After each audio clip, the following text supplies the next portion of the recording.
ایک روایت یہ ہوئی، اور ایک دوسرا قول اس کے حوالے سے ملتا ہے جس کو متعدد اکابر علماء نے اپنی کتابوں میں ذکر فرمایا ہے، اور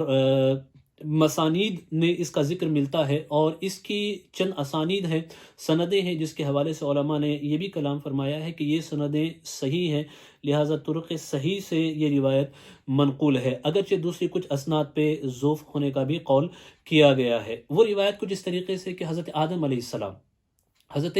علیہ السلام کی وفات کا وقت، ظاہری وفات کا وقت جب قریب آیا تو آپ نے اپنی اولاد کو جمع فرمایا۔ یہاں ایک بات کا ذکر ضروری معلوم ہوتا ہے، وہ یہ کہ جب حضرت آدم علیہ السلام کی اس دنیا میں تشریف آوری ہوئی، یہ صحیح مسلم کی روایت ہے، مستند روایت ہے، کہ اس وقت جب حضرت آدم علیہ السلام تشریف لائے تو اس وقت آپ کا قد جو تھا 60 ذراع، 60 ذراع کا ذکر ملتا ہے۔ ذراع کہتے ہیں یہاں سے یہاں تک کہ یہ جو بازو ہے، اتنے حصے کو ذراع کہتے ہیں، تو 60 بازو، 60 ہاتھ، یعنی 60 ذراع، اتنا لمبا آپ کا قد تھا۔ پھر اس کے بعد ہوتے ہوتے ہوتے ہوتے قد جو ہے کم ہوتے گئے۔ یہی وجہ ہے کہ بہت سارے صوفیہ، علماء، اکابر، بزرگوں نے جنہوں نے حضرت خضر کو دیکھا، جن کو دیکھنے کا شرف حاصل ہوا، ان سے جو روایات ملتی ہیں اس میں اس بات کا ذکر ملتا ہے کہ حضرت خضر آپ کا طول جو ہے، آپ کی لمبائی عام لوگوں کی لمبائی سے کافی زیادہ ہے۔ بہرکیف حضرت آدم علیہ السلام کی وفات کا وقت جب قریب آیا تو حضرت آدم علیہ السلام نے اپنی اولاد کو جمع کیا اور فرمایا کہ سنو، ان قریب اہل زمین پہ اللہ کا عذاب آنے والا ہے۔ دراصل یہ طوفان نوح تھا جس کے حوالے سے حضرت آدم علیہ السلام نے اپنی اولاد کو خبر دی کہ عذاب آنے والا ہے، یہ عذاب آئے گا، تو ایسا کرنا کہ میری لاش کو لے کر کے تم ایک غار کی طرف چلے جانا، اور حضرت آدم علیہ السلام نے دعا فرمائی کہ جو بھی میری لاش کو دفن کرے گا، جو میری تدفین کا فریضہ انجام دے گا، میری اس کے لیے دعا ہے کہ اللہ تبارک و تعالیٰ اسے قیامت تک زندگی عطا فرمائے، اس کی عمر کو اتنی لمبی کر دے کہ وہ قیامت تک زندہ رہے۔ تو جب طوفان نوح آ گیا، طوفان نوح گزر گیا، اس کے بعد جب حضرت خضر علیہ السلام کی ولادت ہوئی تو حضرت خضر علیہ السلام کو یہ شرف میسر آیا، یہ موقع میسر آیا کہ آپ نے حضرت آدم علیہ السلام کی تدفین فرمائی، آپ نے حضرت آدم علیہ السلام کی تدفین فرمائی، لہٰذا حضرت آدم علیہ السلام کی دعا کی برکت سے آپ کو اللہ تبارک و تعالیٰ نے اتنی لمبی زندگی عطا فرمائی کہ آپ قرب قیامت تک آپ زندہ رہیں گے۔ آخری وقت کے جو فتنے ہوں گے، علماء نے ان روایتوں کو بھی ذکر فرمایا ہے کہ آخری وقت کے آخر زمان میں جو فتنے ہوں گے، دجال کا جو خروج ہوگا، اس وقت حضرت خضر علیہ السلام، حضرت امام مہدی اور حضرت عیسیٰ علیہ السلام کی نصرت فرمائیں گے، مدد فرمائیں گے، حضرت امام مہدی کی مدد فرمائیں گے دجال کے فتنے کے خاتمے میں اور دجال کی ہلاکت میں۔ علماء نے اس کی طرف اشارہ کیا ہے اپنی اپنی کتابوں میں۔ حضرت امام ملا علی قاری الحضر فی امر الخضر، یہ آپ کی کتاب ہے۔ اس کے علاوہ علامہ ابن حجر عسقلانی کی کتاب ہے حضرت خضر علیہ السلام کے حوالے سے، الزہر النظر فی حال الخضر۔ اس کے علاوہ اجالۃ المنتظر فی شرح حال الخضر، یہ ابن جوزی کی کتاب ہے۔ امام جلال الدین سیوطی نے بھی اس پہ ایک مستقل کتاب لکھی جس میں آپ نے حضرت خضر علیہ السلام کی نبوت کو ثابت کیا، وہ کتاب الوجہ النظر فی ترجیح نبوت الخضر، یہ کتاب حضرت امام جلال الدین سیوطی کی لکھی ہوئی ہے۔ علامہ ابن المنادی ایک بزرگ ہیں، ان کی کتاب ہے۔ اس کے بعد 12ویں صدی کے ایک بزرگ ہیں علامہ احمد ابن احمد، محمد ابن احمد الاسفرائینی، آپ کی بھی اس پہ مستقل کتاب ملتی ہے۔ امام عراقی کی کتاب حضرت خضر علیہ السلام کی حیات کے حوالے سے اس کا تذکرہ ملتا ہے۔ تقریباً 15-16 کتابیں جس کو دیکھنے یا واقفیت کا اس فقیر کو بھی شرف حاصل ہوا ہے۔ بہت ساری کتابیں مخطوطات کی شکل میں ہیں، کچھ کتابیں چھپ چکی ہیں۔ جو کتابیں چھپی ہیں ان میں ملا علی قاری کی کتاب یہ چھپ چکی ہے، اس کے علاوہ امام ابن حجر عسقلانی کی جو کتاب ہے یہ بھی چھپ چکی ہے، اور یہ متداول ہے۔ جو لوگ مزید معلومات حاصل کرنا چاہتے ہیں، جو طلبہ مزید معلومات حاصل کرنا چاہتے ہیں، وہ ان کتابوں کی طرف رجوع کر سکتے ہیں، ان سے وہ استفادہ کر سکتے ہیں۔ اب آئیں حضرت خضر علیہ السلام کے نام کے حوالے سے حضرت ابن حجر عسقلانی نے تقریباً 10 روایتیں ذکر کی ہے۔ امام ملا علی قاری نے بیان فرمایا کہ آپ کا نام بلیہ ابن ملکہ ہے، اپنی کتاب میں آپ نے یہ ذکر فرمایا۔ حضرت خضر لہٰذا ذوالقرنین کے دور سے ہیں، اس وقت سے لے کر بحیات ہیں، لوگوں سے آپ کی ملاقاتیں ہوتی ہیں، اور اللہ جنہیں یہ سعادت عطا فرماتا ہے ان سے آپ کی ملاقات ہوتی ہے، آپ بھولے بھٹکوں کی مدد کرتے ہیں۔ اس حوالے سے خاص کر کے امام نووی فرماتے ہیں کہ روایتیں اس حوالے سے اتنی زیادہ ہیں کہ صوفیاء کرام کا اس پہ اجماع ہے، کہ اللہ کا جس پہ کرم ہوتا ہے ان کی ملاقات حضرت خضر سے ہوتی ہے، اور حضرت خضر ان سے ملاقات کرتے ہیں، اور روایتیں آپ سے ملاقات کے حوالے سے علماء، صوفیاء، اولیاء سے اس قدر کثرت کے ساتھ مروی ہے کہ اس کو شمار نہیں کیا جا سکتا۔ اور حدیث کے ایک عظیم عالم حافظ ابن صلاح، جو مقدمہ ابن صلاح کے مؤلف و مصنف ہیں، آپ فرماتے ہیں کہ خضر کے حوالے سے روایتیں بہت زیادہ ہیں، اور علماء نے ان کی حیات کا قول کیا ہے، لہذا راجع رائے یہی ہے کہ حضرت خضر علیہ السلام باحیات ہیں، اور حضرت خضر علیہ السلام نبی ہیں اور نہ آپ فرشتہ ہیں۔ البتہ رسول ہونے کے حوالے سے علماء نے کافی اختلاف کیا ہے کہ آپ رسول بھی ہیں کہ نہیں۔ البتہ نبوت کے حوالے سے جمہور کی رائے یہ ہے کہ آپ نبی ہیں۔ جن لوگوں نے فرشتے کا قول کیا، یہ قول بہت ہی بعید ہے۔ مودودی نے حضرت خضر علیہ السلام کے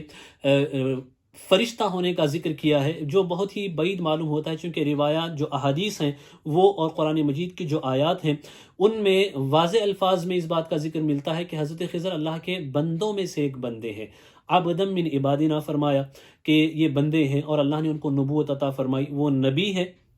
اور فرشتے نہیں ہیں، یہی صحیح رائے ہے۔ حضرت خضر علیہ السلام بہت سارے لوگوں سے ملاقات کرتے ہیں، اور بہت سارے لوگوں کو، صحابہ اکرام کو یہ شرف حاصل ہے۔ حضرت علی رضی اللہ تعالی عنہ کے حوالے سے یہ روایتیں ملتی ہیں کہ خانہ کعبہ کے سامنے آپ نے ایک بزرگ کو غلاف کعبہ سے لپٹ کر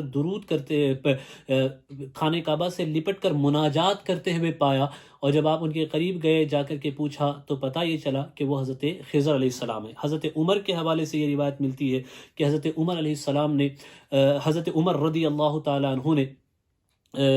آپ سے ملاقات کی، اور آپ کو ان کی دیدار و زیارت کا، حضرت خضر علیہ السلام کی زیارت کا شرف حاصل ہوا۔ اس کے علاوہ ایک روایت اور ملتی ہے جس میں اس بات کا ذکر ملتا ہے کہ جب رسول اکرم صلی اللہ تعالی علیہ وسلم ظاہری طور پہ اس دنیا سے پردہ فرمایا، جب حضور اکرم صلی اللہ علیہ وسلم نے، جب حضور کا وصال ہوا، تو یہ وقت صحابہ اکرام کے لیے بہت ہی شدید وقت تھا، بہت ہی بڑی مصیبت و آفت کا یہ وقت تھا۔ صحابہ کی حالت غیر تھی، ہر کوئی غم میں ڈوبا ہوا تھا، سب کے دل ٹوٹے ہوئے تھے، سب کوئی پریشان تھے۔ اس وقت روایت میں ذکر ملتا ہے کہ ایک بزرگ، ایک نورانی شکل والے سفید پوش بزرگ آئے، اور یہ سفید پوش بزرگ جب حاضر ہوئے تو انہوں نے کچھ کلمات بیان کیے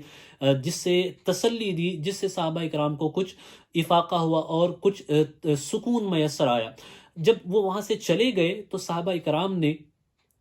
جب تعزیت کے جملے کہہ کر کے وہاں سے چلے گئے تو صحابہ کرام نے آپس میں پوچھا کہ یہ کون تھے، ہم تو ان کو جانتے نہیں، ان کے کلمات بہت ہی عظیم تھے جن سے دلوں کو راحت و سکون مل رہا تھا۔ تو اس وقت حضرت ابو بکر صدیق رضی اللہ تعالیٰ عنہ اور حضرت عمر رضی اللہ تعالیٰ عنہ، حضرت علی رضی اللہ تعالیٰ عنہ نے فرمایا کہ یہ حضرت خضر علیہ السلام تھے، یہ حضرت خضر علیہ السلام تھے۔ حضرت خضر علیہ السلام مقدس مقامات پہ حاضر ہوتے ہیں، اور خوش نصیب لوگوں سے آپ کی ملاقات ہوتی ہے۔ جن لوگوں نے ولی کا قول کیا حضرت خضر علیہ السلام کے حوالے سے کہ وہ صرف ولی ہیں، یہ قول بھی علماء نے اس کو رد فرمایا ہے۔ جو حضرت امام ابوالقاسم قشیری کے حوالے سے یہ ملتا ہے کہ آپ نے آپ کی ولایت کا قول کیا ہے، اس کی توجیہ و ترجیح یوں ہو سکتی ہے، اس کی تطبیق یوں ہو سکتی ہے کہ یہاں ولایت مع نبوت مراد ہے، یہاں صرف ولایت مراد نہیں ہے بلکہ ولایت مع نبوت مراد ہے، کہ یہی اس بات کی مناسب تطبیق ہے، جس کا ذکر بہت سارے بزرگوں نے اور اکابر اولیاء نے اپنی اپنی کتابوں میں کیا ہے۔ اور حضرت خضر علیہ السلام ہر سال حج کے موقع پہ حاضر ہوتے ہیں، ہر سال حج کے موسم میں حاضر ہوتے ہیں، زمزم شریف پیتے ہیں، اس طرح کی روایتیں ملتی ہیں۔ اور زمزم شریف آپ کچھ اس قدر تناول فرماتے ہیں کہ پورے ایک سال کے لیے آپ کو وہ زمزم شریف کافی ہوتا ہے، اور جو مقدس مقامات ہوتے ہیں وہاں آپ کی حاضری ہوتی ہے۔ اور حضرت خضر، یہ خضر بھی پڑھا گیا ہے، خضر بھی پڑھا گیا، خضر بھی پڑھا گیا ہے، تینوں لغتیں منقول ہیں۔ خضر آپ کا نام نہیں ہے، یہ آپ کا لقب ہے، یہ آپ کا لقب ہے۔ جیسے کہ بخاری شریف کی روایت ہے جس میں اس بات کا ذکر ملتا ہے کہ جب حضرت موسیٰ علیہ السلام آپ سے ملنے کے لیے گئے تو جہاں حضرت خضر علیہ السلام بیٹھے تھے وہاں خشک گھاس تھی، لیکن وہ خشک گھاس آپ کے بیٹھنے کی برکت سے سبز ہو گئی، اور جن لوگوں کو آپ کی زیارت کا شرف حاصل ہوا ان سے جو روایتیں ملتی ہیں، جن اولیاء کو آپ سے زیارت کا شرف حاصل ہوا ان سے جو روایتیں ملتی ہیں، وہ یہ بیان کرتی ہیں کہ جہاں جہاں حضرت خضر علیہ السلام کے قدم پڑتے تھے وہاں سبزہ اگتا تھا۔ لہذا اس مناسبت سے خضر کے جو معنی ہوتے ہیں سبزے کے، گرین کے، ہریالی کے ہوتے ہیں، لہذا اسی نسبت سے آپ کو خضر کہا جاتا ہے۔ تو آخری بات کہہ کر کے ہم اپنی گفتگو کو یہاں پہ ختم کریں گے۔ حضرت خضر علیہ السلام وہ لوگ جو والدین کی اطاعت کرتے ہیں، جو والدین کی باتیں مانتے ہیں، جن کے والدین راضی ہوتے ہیں، خوش ہوتے ہیں، ان سے اللہ کے فضل سے، مشیت الہی سے ان لوگوں کو یہ شرف ملتا ہے کہ وہ حضرت خضر علیہ السلام کو دیکھ سکتے ہیں، یا ایسی اس برکت سے ملاقات ہو سکتی ہے۔ اس طرح کی روایتیں ملتی ہیں۔ دراصل حضرت عبداللہ ابن مبارک رضی اللہ تعالیٰ عنہ ایک مرتبہ آپ فرماتے ہیں کہ میں جہاد کے لیے، راہ خدا میں جہاد کے لیے نکلا۔ جب میں راستے میں تھا تو اچانک ایک ویران جگہ پہ جب میں پہنچا تو حال کچھ ایسا ہوا کہ میرے گھوڑے پر ایسا جیسے کسی نے اچانک حملہ کر دیا ہو، جیسے کہ کسی نے میرے گھوڑے پر اٹیک کر دیا ہو، اور میرا گھوڑا اچانک بدکا اور بے قابو ہو گیا، جیسے کہ اس پہ حملہ آور ہوا ہو، میں اس کو قابو نہیں کر سکتا تھا، وہ قابو سے باہر ہو گیا۔ اور فوراً اچانک میں نے کیا دیکھا کہ ایک نورانی بزرگ، ایک سفید پوش بزرگ حاضر ہوئے۔ انہوں نے میرے گھوڑے کی پیشانی پہ ہاتھ رکھا اور اللہ کی تسبیح کے کچھ کلمات کا وہ ورد کرنے لگے، اور جیسے ہی انہوں نے یہ ورد کیا اور ہاتھ رکھا تو میرا وہ گھوڑا جو بدک چکا تھا اور قابو سے باہر تھا، بے قابو تھا، وہ میرے قابو میں آ گیا، اور اچانک وہ بزرگ میری نگاہوں سے اوجھل ہو گئے۔ پھر میں میدان جہاد میں گیا تو دوسرے دن میں نے کیا دیکھا کہ وہی بزرگ میدان جہاد میں موجود ہے، جہاد کے میدان میں وہ بزرگ موجود ہے۔ میں نے ان سے سوال کیا کہ آپ کون ہیں؟ کل بھی آپ نے ہماری مدد کی تھی، آج بھی آپ نے ہماری مدد کی، آپ کون ہیں؟ تو آپ نے فرمایا کہ میں خضر ہوں، میں خضر ہوں۔ پھر حضرت عبداللہ ابن مبارک نے آپ سے سوال کیا کہ اچھا مجھے یہ سعادت کیسے میسر آئی کہ میں آپ سے ملاقات کا شرف مجھے میسر آیا، میں آپ کی زیارت کر سکا، مجھے اتنی بڑی سعادت کیسے ملی؟ تو حضرت خضر نے ایک جملہ فرمایا جو کتابوں میں محفوظ ہے۔ حضرت خضر فرماتے ہیں بِبَرْکَتِ أُمِّک، تمہاری والدہ کی برکت سے، تمہاری والدہ کی برکت سے اللہ نے تمہیں یہ سعادت عطا فرمائی کہ تم مجھ سے ملاقات کر سکے۔ تو حضرت خضر علیہ السلام یہ اللہ کے نبی ہیں، باحیات ہیں، اور روایتیں اس بات کی طرف بھی اشارہ کرتی ہیں کہ جب دجال کا فتنہ ہوگا تو اس وقت آپ حضرت امام مہدی کی مدد کریں گے، اور قیامت سے پہلے پہلے جب اللہ تبارک و تعالیٰ چاہے گا اس وقت آپ کا انتقال ہوگا، اس وقت آپ اپنے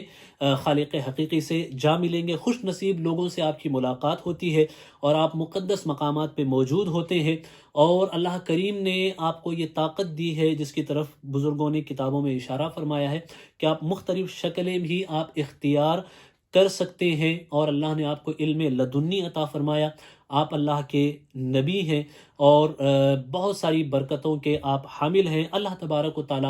ہمیں بزرگوں کی برکتوں سے نوازے، سعادتوں سے نوازے، ہمیں اپنے والدین کی اطاعت و فرما برداری کی توفیق عطا فرمائے۔ استغفر اللہ، استغفر اللہ، استغفر اللہ ربی من کل ذنب و خطیئۃ و اتوب الیہ۔ السلام علیکم ورحمۃ اللہ وبرکاتہ۔